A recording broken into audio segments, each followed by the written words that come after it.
ओडिया काव्य साहित्य रसानुभूति विदग्ध श्रोता बंधु मानक मोर नमस्कार। बंधुगण आज जदुमणिकर राघव विलासर आउ गोटे छांद 33 छांद बा त्रयोत्रिंश बा 33 छांदर किछि अंश आपण मानक अवगति निमंते आज आमे आलोचना करिबा। एई लोकप्रिय छांद 33 छांद बा विभीषण शरण ताकू कहा जाए। 33 छांद कहले लोक बुझंती विभीषण शरण। ये विभीषण जेतेले रावण द्वारा विताड़ित होइकरी जाइकरी रामचंद्र को पाखरे शरणापन्न है। रामचंद्र केमती ऋष्यमुख पर्वत पाखरे थिले एवं तापरे आसिकरी सिंधु कूल केमती समस्ते पहुँचती एवं सेई सिंधु बा सागर तटरे पहुँचती से सेना छाउणी पकईकरी अंगद सुषेण जाम्बवान सुग्रीव एवं हनुमान एवं अन्यान्य वानर सेना मान सहित जिते रामचंद्र आसीचंती सूचना पाई आसी सिंधु कूल प्रवेश होती सेतुबंध बांधे लंकापुर इत्यादि परवर्ती लंकाकांडर कथा मु विशेष कहूनी। तापर सी सीतामाता को किमिति नहीं किंतु जितेबाला सिंधु कूल प्रवेश होती से विषय को कवि जदुमणि यही विभीषण शरण छांदरी अति सुंदर भाव में सूचना कर्मे देइचंदी। किंतु मुख्य विषय हूँ विभीषण शरण। कहीं अरे विभीषण शरण कहीं ना विभीषण रामचंद्र रावण द्वारा जो प्रत्याख्यात है रावण द्वारा वितड़ित है वर्षित है एवं से कष्ट को अपमान को विभीषण सह्य कर न पारि आज्ञा से कहला नाई छि ये मुझे रही एवं जा रामचंद्र पाखे जा शरणापन्न हेबी। आओ सी होचंदी संसार कर्ता सी समस्त कथा जानती तेणु मते निश्चय सी ग्रहण करेंगे। हेतिपई समालोचक माने ये विभीषण शरण छांदटी ओडिशार पालाकार कहतु दासकाठिया कहतु गुड़ुकी नाचरे भी कहतु बा संकीर्तन रे कहतु ये कौन सी गोटीपुओ नाचरे भी कहतु सबू ये छांदटी अति लोकप्रिय छांद हो पारी ओडिशा रे एवं समस्त मुहरे पदे अधे विशेषतः प्रथम पद द्विपद लोक प्राय मन रखिंट। एणु यही लोकप्रिय छांद को आसतु बा 33 छांद को जदुमणि किभଳି वर्णना करिसेंती निजर शब्दर जादूकरी स्पर्श ताकू केमिति श्रीमंडित कर ओडिया सारस्वत भंडार को पुष्कल एवं पुष्टि साधन करिसेंती ओडिया साहित्यर शब्द माधुर्य। मु कही जे कवि आगुरी आलोचना करी कवि गौड़ीय रीति की ग्रहण करिसेंती। वैदर्भी रीति गौड़ी रीति पांचाली एवं लाटी 4 प्रकार रीति अच्छी कि विशेषतः जदुमणि से होती शब्दर जादूकर ना तेणु शब्दार्थं शरीरं तावत् काव्यम ए कथा को आधारित करी कवि निजर शब्द सौकर्य बा शब्द प्रयोजन किभଳି सिद्धहस्त थिले राघव विलास काव्य आसतु विभीषण शरण 33 छांद शुणा। ये लोकप्रिय छांदटी एत जनादृति होती जहाँफल मुझे कहली ताकू समस्ते पालाठू दासकाठियाठू केमती आवृत्ति करी लोक मान शुणाऊँच मनमुग्ध करुँच विमुग्ध माधुर्य विमंडित 33 छांद बा विभीषण शरण छांदरे कवि जदुमणि बसंत आहारी रागरे लिखिं। आसतु से संपर्क में मैं आलोचना करुँची।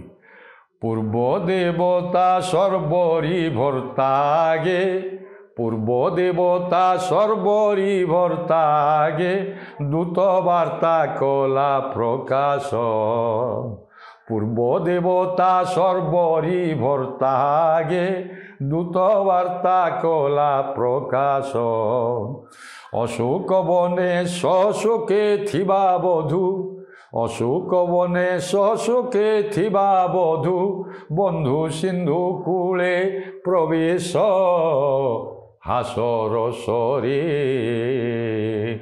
भासी भासीला 10 ग्रीव हासर सरे भासी भासीला 10 ग्रीव नारी विहीने बारिधि झासे तनु नारी विहीने बारिधि झासे तनु नासिब बोली आसीथिब हास्यर सरे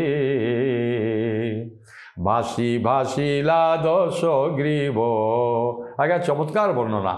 पूर्व देवता सर्वरी भर्ता आगे दूत वार्ता कला प्रकाश दूत वार्ता प्रकाश कला पूर्व देवता सर्वरी भर्ता आगे कौन दूत कहला ना अशोक बने शशोके थिबा बधू ଅଶୋକ ବନରେ ଶଶୋକରେ ଥିବା ବଧୂ ତାଙ୍କର ଯେ ବନ୍ଧୁ ସିନ୍ଧୁ କୂଳେ ଆସି ପ୍ରବେଶ।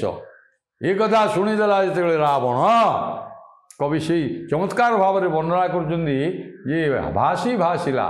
ଆରେ ନାଇଁ ସେ ନାରୀ ବିହୀନେ, ତାର ସ୍ତ୍ରୀ ତ ମୁଁ ଅପହରଣ କରି ନେଇ ଆସିଛି ନା ଅଶୋକ ବନରେ ଅଛି, ଏ କଥା ସେ ଶୁଣିକିରି ଖବର ପାଇକିରି ନାରୀ ବିହୀନେ ଏଇ ସମୁଦ୍ର ଜଳରେ ସିନ୍ଧୁ ଜଳରେ ନିଜର ଦେହ ତ୍ୟାଗ କରିବା ପାଇଁ ଡେଇଁକିରି ସମୁଦ୍ରକୁ ଡେଇଁକିରି ମରିବା ପାଇଁ ସେ ବୋଧେ ଆସିଥିବ। ଆଉ ସେ କ'ଣ ଲଙ୍କାରେ ପ୍ରବେଶ କରିବ ନା ଅଶୋକ ବନରୁ ସୀତାଙ୍କୁ ନେଇକିରି ମୋ ସାଙ୍ଗରେ ଯୁଦ୍ଧ କରିକିରି ନେଇଯିବ? ଏଇଟା ରାବଣ ହସିକିରି ଭାସିଲା, ମାନେ ହସରେ ଉଡ଼େଇ ଦେଲା କଥାଟାକୁ। ଏଇ ଯେଉଁ କଥା ଚମତ୍କାରୀ ବର୍ଣ୍ଣନା, ରାବଣ ଦୂତର ବାର୍ତ୍ତାକୁ ଆଜ୍ଞା ହସରେ ଉଡ଼େଇ ଦେଲା, ଖ୍ୟାଲ କରିକି ନେଇଗଲା। କବି ଏଇ ଯେଉଁ ଚାତୁରୀ, କବିମାନେ ତ ଅତି ଆଳଙ୍କାରିକ ଛଟା ଭିତରେ କବି ଯଦୁମଣି এই কথাটি বর্ণনা করছেন কেমিতি না ପୂର୍ବଦେବା ସୁରଦୃଶ ଅସୁରମାନଙ୍କର ଅସୁର ଦୈତ୍ୟ ଦୈତ୍ୟା ଧନୁଜେନ୍ଦ୍ରାରି ଦାନବା ପୂର୍ବଦେବା ସୁରଦୃଶ। ଆଜ୍ଞା ଅମର କୋଶରେ ଲେଖା ହେଇଛି ପୂର୍ବଦେବତା ବା ପୂର୍ବଦେବ ମାନେ ହେଉଛି ରାକ୍ଷସ। ଏଣୁ ପୂର୍ବଦେବତା ସର୍ବରି ଭର୍ତ୍ତା, ପୂର୍ବ ରାକ୍ଷସମାନଙ୍କର ସର୍ବରି ଯେ ହେଉଛି ରାତ୍ରି, ତାର ଭର୍ତ୍ତା ହେଉଛି ଚନ୍ଦ୍ର। ରାକ୍ଷସ ରାଜ ଅର୍ଥାତ୍ ରାକ୍ଷସମାନଙ୍କ କୂଳରେ ଚନ୍ଦ୍ର ସଦୃଶ ଯିଏ ଶୋଭା ପାଉଛନ୍ତି, ଏଇଭଳି ଯେଉଁ ଲଙ୍କାର ରାଜା ରାବଣ ଆଉ ସ୍ୱାମୀ ଭର୍ତ୍ତା ସ୍ୱାମୀ ରାବଣ ଆଗରେ ଦୂତ ଯାଇକିରି ଖବର ଦେଲା। କାହିଁ କ'ଣ ଖବର ଦେଲା ନା ଅଶୋକ ବନେ ଶଶୋକୀ ଥିବା ବଧୂ ମଣିମା ବା ଛାମୁ। ଆଉ ଅଧିକ କ'ଣ କହିବି, ବର୍ତ୍ତମାନ ସିନ୍ଧୁ କୂଳରେ ଆସିକିରି ବା ସାଗର ସମୁଦ୍ର ତଟରେ ଲଙ୍କା ସମୁଦ୍ର ତଟରେ ଏମିତି ଆସିକିରି ଅଶୋକ ବନରେ ଶଶୋକରେ କାନ୍ଦିକିରି ବସିଥିବା ବିଷଣ୍ଣ ମନରେ ଯେଉଁ ବଧୂ ବସିଛନ୍ତି ତାଙ୍କର ବନ୍ଧୁ ଯେ ସ୍ୱାମୀ ବର୍ତ୍ତମାନ ସିନ୍ଧୁ କୂଳରେ ଆସିକିରି ପ୍ରବେଶ ହୋଇଗଲେଣି। ଏ କଥା ଦୂତ କହିଲା। କହିବାରୁ ହାସ୍ୟ ରସରେ ହସିକିରି କଥାଟାକୁ ଉଡ଼େଇ ଦେଲା। ଆମେ କହୁନେ ହା କରି ଅଟ୍ଟହାସ୍ୟ କରିକିରି, ଆପଣ ରାମଲୀଳାରେ ରାବଣ ଚରିତ୍ର ଦେଖୁଥିବେ, ରାବଣ କେମିତି କଥାବାର୍ତ୍ତା କରେ, କେମିତି ଅଟ୍ଟହାସ୍ୟ କରେ, ଏଇ କଥାଟାକୁ ଅଟ୍ଟହାସ୍ୟରେ ଉଡ଼େଇ ଦେଲା ରାବଣ। ହାସ୍ୟ ରସରେ ଭାସିଲା ଦଶଗ୍ରୀବ, ନାରୀ ବିହୀନେ ବାରିଧି ଝାସି। ସେ ନାରୀ ବିହୀନ ହୋଇକିରି ଆଉ ବାରିଧିନୀରେ ତନୁ ଝାସିବ ବୋଲି ସମୁଦ୍ର ଜଳରେ ନିଜକୁ ଆତ୍ମହତ୍ୟା କରିବା ପାଇଁ ସେ ଆସିଥିବ, ମରିବା ପାଇଁ। ଆଉ ସେ ମୋ ସାଙ୍ଗେ ଯୁଦ୍ଧ କରି ଅଶୋକ ବନରେ ଯେଉଁ ତାର ସ୍ତ୍ରୀ ରହିଛି ବନ୍ଦୀ ହେଇକିରି କ'ଣ ତାକୁ ମୁକ୍ତ କରିପାରିବ କି ସେ? ରାବଣ ଏଇ କଥାଟାକୁ ଆଜ୍ଞା ଖ୍ୟାଲରେ ଅଟ୍ଟହାସ୍ୟରେ ହସିକିରି ଉଡ଼େଇ ଦେଲା କଥାଟାକୁ। ଏଇ କଥା ଯେତେବେଳେ ଆଜ୍ଞା ବିଭୀଷଣ ତ ସେ ନା, ସେ ଯେତେବେଳେ ଶୁଣିଲେ, ବିଭୀଷଣ ଆଜ୍ଞା କ'ଣ କହୁଛନ୍ତି ମୁଁ କହିଛି ଯେ ଛାନ୍ଦଟିର ନାଁ ହେଉଛି 33 ଛାନ୍ଦ ବିଭୀଷଣ ଶରଣ। ବିଭୀଷଣ କ'ଣ କହୁଛନ୍ତି, ଯାହାକୁ ଓଡ଼ିଆ ସାହିତ୍ୟର ବିଶିଷ୍ଟ ସାହିତ୍ୟ ସମାଲୋଚକ, କାବ୍ୟ ସାହିତ୍ୟ ସମାଲୋଚକ କହିଛନ୍ତି, ଯଦୁମଣିଙ୍କର ରାଘବ ବିଳାସର 33 ଛାନ୍ଦଟି ଥାଇକିରି ଆଉ ଯଦି କିଛି ନ ମିଳିଥାନ୍ତା, କାହିଁକିନା ମୁଁ କହିଛି ଆଗରୁ ଆଜ୍ଞା ଇଏ 52 ଛାନ୍ଦରେ ରଚିତ ହେଇଛି। ଆଉ ଦୁଃଖର ବିଷୟ, ଲେଖନୀ ତାଳପତ୍ରରେ ଲେଖିଥିଲେ, ସେ କୁଆଡ଼େ ନଷ୍ଟ ହୋଇଗଲା। 39ଟି ଛାନ୍ଦ ଆଜ୍ଞା ଅଛି। ସମାଲୋଚକମାନେ କହୁଛନ୍ତି ଯେ 39 ଛାନ୍ଦ ନ ମିଳିଥିଲେ ମଧ୍ୟ କିଛି ଚିନ୍ତା ନଥିଲା, ଯଦି 33 ଛାନ୍ଦ ବିଭୀଷଣ ଚରଣ ଛାନ୍ଦ ଗୋଟିକ ଥାନ୍ତା, ତାହେଲେ ଯଦୁମଣିଙ୍କର ମଧ୍ୟ କବି ଯଦୁମଣି ଶ୍ରେଷ୍ଠ କାବ୍ୟକାର ହିସାବରେ ମଧ୍ୟ ଆଉ ଓଡ଼ିଆ ସାହିତ୍ୟ ଭଣ୍ଡାରରେ ସବୁଦିନ ପାଇଁ ବଞ୍ଚିକି ରହିଥାନ୍ତେ। ଏଣୁ ସମାଲୋଚକମାନେ ମଧ୍ୟ ଏ ମତ ଦେଇଛନ୍ତି। ତେଣୁ ଆସନ୍ତୁ ଶୁଣିବା ବିଭୀଷଣ କ'ଣ କହୁଛନ୍ତି ଏ କଥା ଶୁଣିକି। ବଦତି ଅନୁଜ ପବନ ତନୁଜ ଗମନୁ ଯାଇଛି ଦେଖା ଯେ, ବଦତି ଅନୁଜ ପବନ ତନୁଜ ଗମନୁ ଯାଇଛି ଦେଖା ଯେ, ଟିକିଲାଏ ଥର ନେତ୍ର ଗୋତ୍ରାନ୍ତକ, ଟିକିଲାଏ ଥର ନେତ୍ର ଗୋତ୍ରାନ୍ତକ, ପ୍ରଜ୍ୱଳ ଜ୍ୱଳନ ଶିଖା ଯେ, କୂପେ ଲଙ୍କେଶ କମ୍ପି ଅନାଇଲା ନିନ୍ଦନେ, କୂପେ ଲଙ୍କେଶ କମ୍ପି ଅନାଇଲା ନିନ୍ଦନେ। ପ୍ରହସ୍ତ ହସ୍ତ ମସ୍ତକେ ନ୍ୟସ୍ତ କରି, ପ୍ରହସ୍ତ ହସ୍ତ ମସ୍ତକେ ନ୍ୟସ୍ତ କରି, ଶାନ୍ତ କଲା ଭାଷା ଚନ୍ଦନେ। ଆଜ୍ଞା ଅତି ସୁନ୍ଦର ଶବ୍ଦ ସଂଯୋଜନା, ଅତି ସୁନ୍ଦର ଶବ୍ଦ ସଂଯୋଜନା। ବିଭୀଷଣ ଆଜ୍ଞା କହୁଛି ବଦତି ଅନୁଜ ପବନ।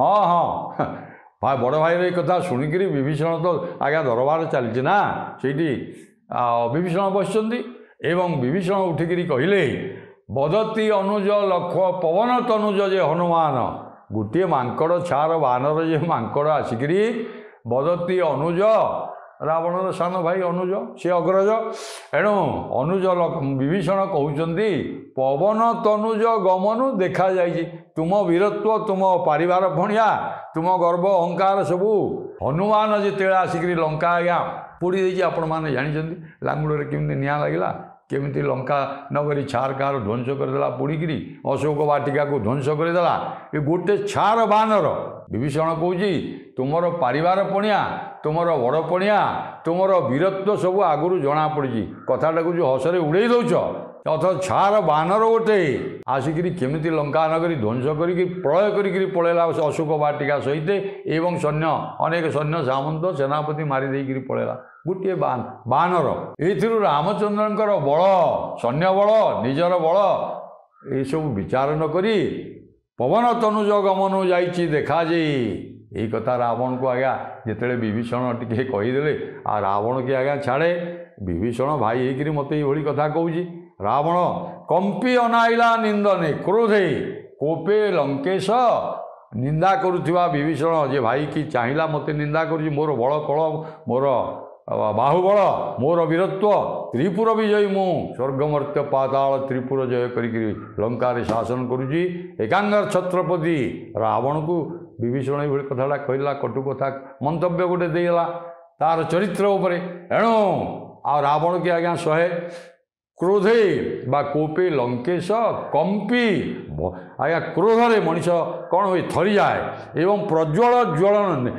टेकिलाए थर नेत्र गोत्रांतक ये वंश वंश विनाश करी जो रावण तार निआ आखिरु आज्ञा ता आखिरु क्रोधानल प्रज्वलित अग्नि सती जमी बाहर निआ झुल गुड़ाक सब खसीगला यही भाव में रागिकी आम कहने ओ रागिकी नाली पड़गला आखिरु आज्ञा निआ झुल बाहरीगला यही रावण गोत्रांतक प्रज्वल ज्वलन शिखा जे कंपिकी कोपे लंकेश कंपी अनाइला निंदने यही कथा जिते चाहिकी विभीषण को कहला कटु कथा कहला आज्ञा कथाटा भल आड़ को जाऊनी तेणु तांकर ये सेनापति जड़े थिले विभिन्न सेनापति बसुँच सब ता भितर प्रशस्त बा प्रहस्त बोली ना प्रहस्त नामक सेनापति जे प्रहस्त बा प्रशस्त हस्त मस्तके न्यस्त करी कृतांजलि पुट होकर रावण को कहला हो शांत पड़ जातु शांत पड़ जातु प्रहस्त हस्त मस्तके न्यस्त करी शांत कला भाषा चंदने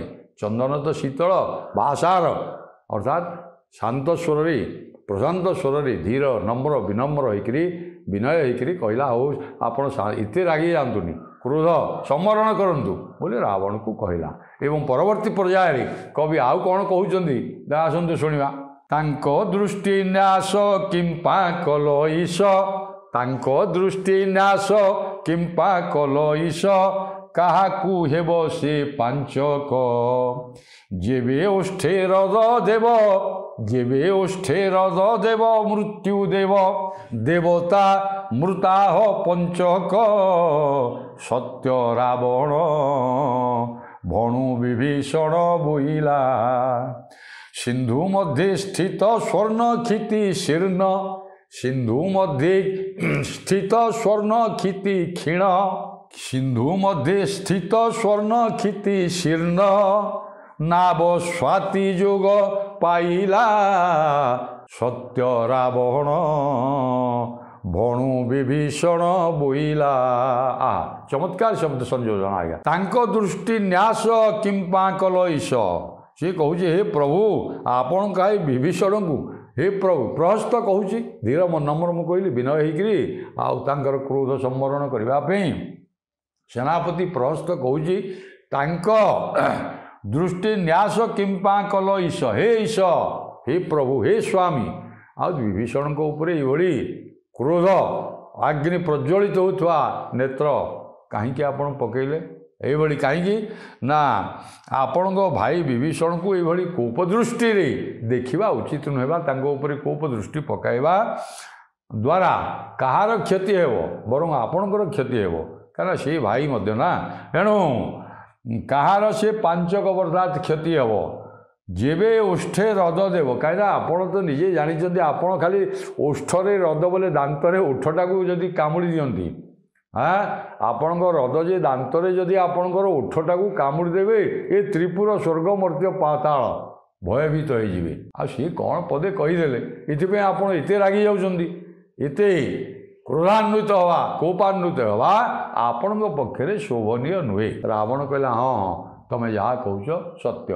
ଆଗ ସିନା ମଣିଷ କଥା କହିଦେଲା ମାତ୍ରେ ଆଜ୍ଞା ରାଗିଯାଏ, କମ୍ପିଯାଏ, ଥରିଯାଏ, କିନ୍ତୁ ସେ ଦେଖିଲା ଆରେ ସେନାପତି ଯାହା କହୁଛି, ଅର୍ଥାତ୍ କାହିଁକିନା ନିଜର ରାବଣର ବଳକୁ ଆଜ୍ଞା, ତା'ର ବୀରତ୍ୱକୁ ଆଜ୍ଞା ଟିକେ ପ୍ରଶଂସା କରିଦେଲା।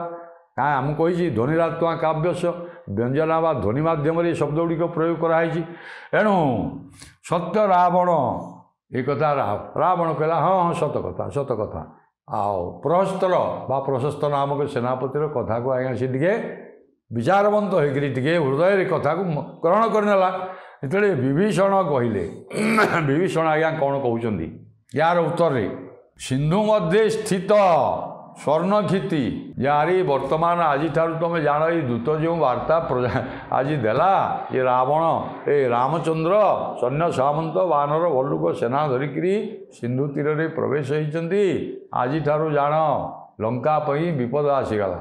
ଏ ସ୍ୱର୍ଣ୍ଣମୟୀ ବା ସ୍ୱର୍ଣ୍ଣନଗରୀ ଲଙ୍କା ପ୍ରତି ବିପଦ ଆସିଲା। ସମୁଦ୍ର ମଧ୍ୟରେ ଥିବା ଅଭେଦ୍ୟ ଦୁର୍ଗ, ସିନ୍ଧୁ ମଧ୍ୟରେ ସ୍ଥିତ ସମୁଦ୍ର ମଧ୍ୟରେ ଥିବା ଅଭେଦ୍ୟ ଦୁର୍ଗ ଲଙ୍କା ଦୁର୍ଗ ପ୍ରତି ଆଜିଠାରୁ ଜାଣ ଶୀର୍ଣ୍ଣ ନାବ, ଗୋଟିଏ କ୍ଷୀଣ ନାବ ସଦୃଶ ସ୍ୱାତି ଯୋଗ ପାଇଲା। କେମିତି ନା ଏ ସିନ୍ଧୁ ଅଭେଦ୍ୟ ଦୁର୍ଗ ଆଜି ଶୀର୍ଣ୍ଣ, ଆଜି କ୍ରମେ ଗୋଟିଏ ଛୋଟିଆ ଅତି ହୁଲି ଡଙ୍ଗା ଭଳିଆ ପ୍ରତୀତ ହେଇଗଲା। କାହିଁକି ନା ଆମେ ଜାଣିଥିଲୁ ଯେ ସ୍ୱର୍ଣ୍ଣମୟୀ ଲଙ୍କାର ରାଜା ଏ ଅଭେଦ୍ୟ ଦୁର୍ଗ, ଏଠି ସ୍ୱର୍ଗ ମର୍ତ୍ତ୍ୟ ପାତାଳ ତ୍ରିଭୁବନ ବିଜୟୀ ରାବଣ ଥିଲା। ତାକୁ ଜଣେ ଆସିକିରି ସୈନ୍ୟ ସାମନ୍ତ ଧରି ଯେତେବେଳେ ପହଞ୍ଚିଗଲେଣି, ଯୁଦ୍ଧ କରିବା ପାଇଁ ଆସିଛନ୍ତି। ଆଉ କ'ଣ ପାଇଁ ଆସିଛନ୍ତି ଆଜ୍ଞା? ଯୁଦ୍ଧ କରିବେ ଏବଂ ନା ରାବଣ ତାଙ୍କୁ ଦେଇଦେବ ଯାଚିକିରି? ତା ତ ନୁହେଁ। ତେଣୁ ଏଇଟା ବିଭୀଷଣ ଜାଣୁଛନ୍ତି ଯେ ଆଗତ ଭବିଷ୍ୟତ କଥା ସେ ବିଚାର କରି ଏ କଥାଟି ଆଜ୍ଞା କହିଲେ। ତାପରେ ଏ କଥା ଯେତେବେଳେ କହୁଛନ୍ତି ସ୍ୱାତି ଯୋଗ ପାଇଲା, କାହିଁକି ନା ଆମେ ଜାଣିଛେ ସ୍ୱାତି ନକ୍ଷତ୍ରରେ ଯଦି ବୃଷ୍ଟି ହେବ ଆଜ୍ଞା ମହାପ୍ରଳୟ ହେଇଯିବ। ସ୍ୱାତି ନକ୍ଷତ୍ର ଯୋଗ ହେଲେ ଆଜ୍ଞା ଆମର ଜ୍ୟୋତିଷଶାସ୍ତ୍ରରେ କୁହାଯାଇଛି ଯେ ମହାପ୍ରଳୟ ଭୟଙ୍କର ବାତ୍ୟା ଆସିଯାଏ, ଯାହାଫଳରେ ଆସନ ସମସ୍ତଙ୍କର ଟଳମଳ ଇତ୍ୟାଦି।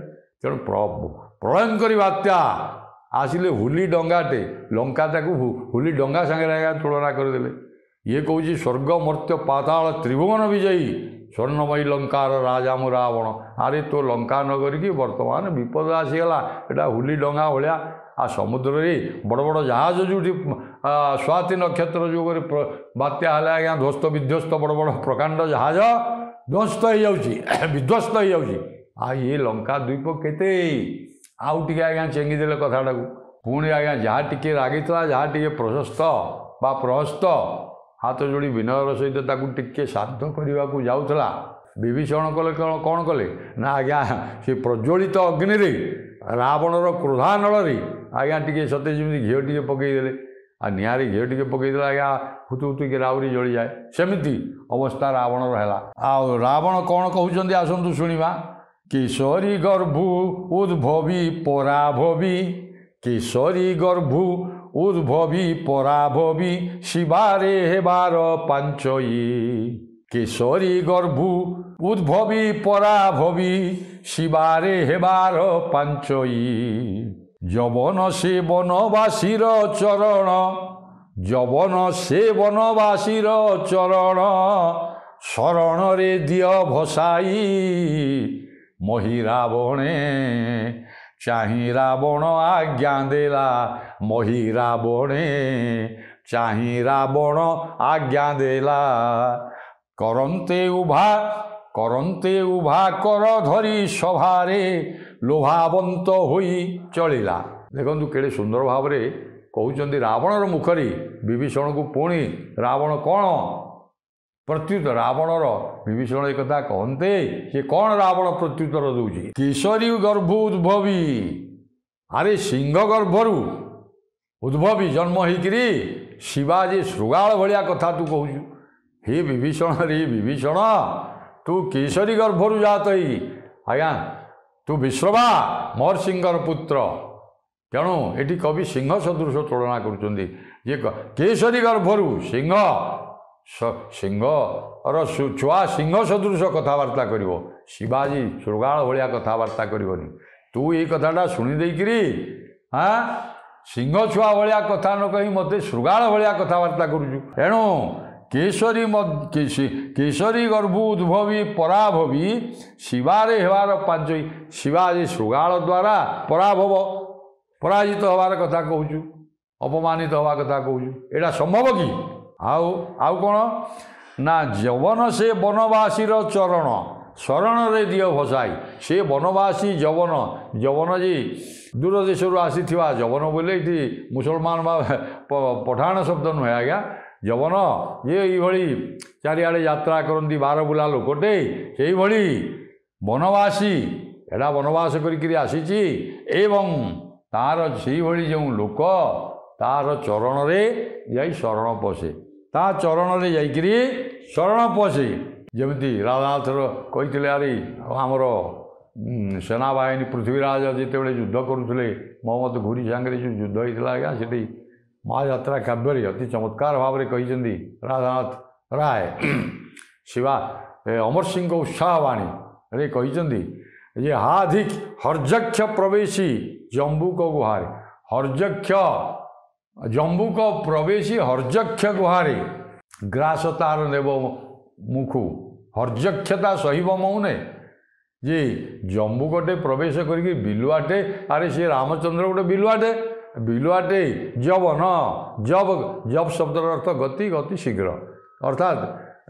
आसिक पहुँच जाइए जवन से हाँ तू जाइकरी यही जो जम्बुक प्रवेशी हर्जक्ष गुहारे बिलुआटे प्रवेश करी हर्जक्ष गुहारे तार मुखर उतारी नब जदि ग्रास हर्जक्षता सहिब मौने मुझे आपको सह्य करी तू जो कथा कहूचु वर्तमान कौन करू ना ताहले तू जदि निजको ये विचार करुचु जवन से वनवासी चरण जवन बोली गोटे शब्द देले अर्थात शीघ्र जवन शब्द गति शीघ्र त्वरित बा शीघ्र जाइकरी यथाशीघ्र जाइकरी तू से वनवासी चरण रे शरण पशे जवन से वनवासी चरण शरण जाइकरी या एक कथा तोर तू जाइकरी ता गोड़ तले जाई शरण पशे एक कथा कहीकि आज्ञा महिरावण को कहला इंगित देला आदेश देला या यथाशीघ्र धक्का मारिक बाहर कर दियो ये जो दरबार चली महिरावण को आज्ञा इंद्रजितर पुत्र सी हूँ